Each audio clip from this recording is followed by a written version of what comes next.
Kami dari kelompok E5 akan mempraktekkan video cara melakukan penanganan awal dan rujukan pada bayi yang mengalami komplikasi dan kelainan.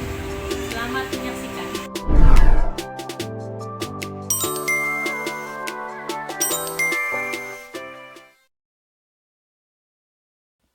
Ini bayi saya kok tidur terus ya Bu ya, nyusunya juga dikit-dikit, nggak bisa lama. Biasanya per 3 jam itu dibangunkan sama ibunya, cuman bayinya nggak mau bangun, jadi kita nunggu sampai bayinya bangun baru disusui. Ini bayinya umur berapa minggu Ibu? Usianya sekitar 3 minggu Bu, bayinya. Ini apakah kulit dan matanya kuning ya Bu? Iya Bu, semuanya kuning, mata sampai kakinya kuning juga. Oh, itu termasuk ikterus Bu. Ikterus itu penumpukan bilirubin dalam darah. Kalau ikterus atau kuning itu sampai kaki Bu, itu bahaya soalnya bisa mengakibatkan bayi kejang. Ya, bayi yang baru lahir dan beberapa hari menjadi kuning. Orang tua menjadi khawatir bila anaknya menjadi kuning. Nah, sebenarnya kondisi ini bahaya nggak ya? Kondisi bayi kuning umumnya terjadi beberapa hari setelah lahir. Meskipun biasanya tidak berbahaya, tetapi tetap harus diwaspadai karena terkadang bayi kuning disebabkan oleh kondisi serius yang harus segera ditangani oleh dokter. Nah, Sobat Sehat, umumnya bayi kuning terjadi saat bayi memasuki usia 1 minggu. Tanda-tandanya bisa dilihat dari warna kulit dan juga mata yang menguning, urin yang lebih pekat, dan tinjanya berwarna pucat atau sedikit lebih putih. Bayi kuning terjadi karena kadar bilirubin yang tinggi di dalam darahnya. Bilirubin adalah zat berwarna kuning yang diproduksi tubuh saat sel darah merah pecah dan kemudian diolah oleh organ hati maupun limpa untuk dibuang. Tetapi organ hati pada bayi kadang belum berfungsi dengan sempurna sehingga bilirubin menumpuk dalam darah dan menyebabkan bayi kuning. Kondisi ini tidak berbahaya jika tidak ada keluhan lain yang muncul, tetapi Anda harus tetap waspada bila kondisi bayi kuning muncul dengan keluhan lain. Misalnya, terlihat lemas, dehidrasi, malas menyusu, atau kejang. Dan bayi menguning dalam waktu 24 jam setelah lahir. Itu adalah tanda-tanda bahwa kuning ini harus segera ditindaklanjuti ya. Terus bagaimana Bu Bidan? Kita coba periksa bayinya dulu ya Bu. Melakukan kegiatan sesuai dengan SOP, hendaknya kita melakukan kegiatan 1. Membaca basmalah. Bismillahirrahmanirrahim. 2. Niatkan ibadah untuk menolong sesama karena Allah Subhanahu wa Ta'ala. 3. Tebarkan senyum saat kita menyapa pasien. 4. Mengucapkan salam kepada pasien. Assalamualaikum warahmatullahi wabarakatuh. 5. Mendoakan pasien setelah melakukan tindakan. Allahumma afihi awis fihi. Alat antaranya rujukan oximeter, midline, termometer, stetoskop, serta timbangan bayi.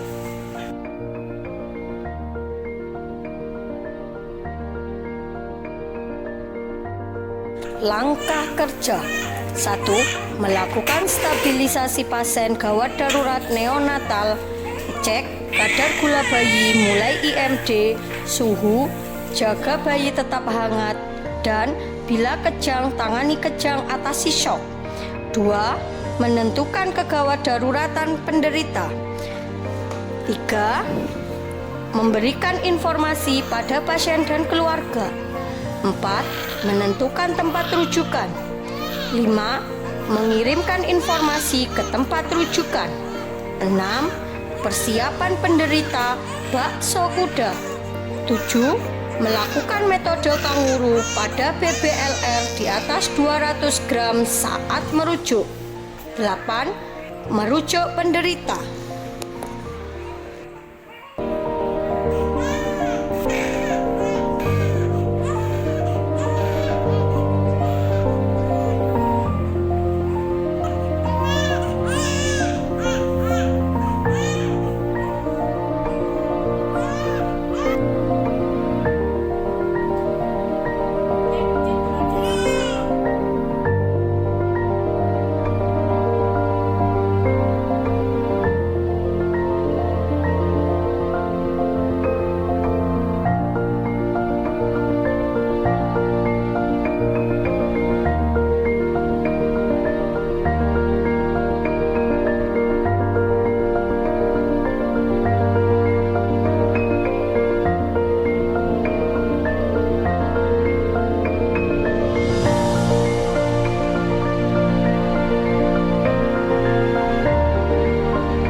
Dan keadaan ponakan saya. Dari hasil pemeriksaan berat badannya bayinya turun ya Bu, terus kuningnya sampai ke lutut. Perlu rujukan ke rumah sakit, ya.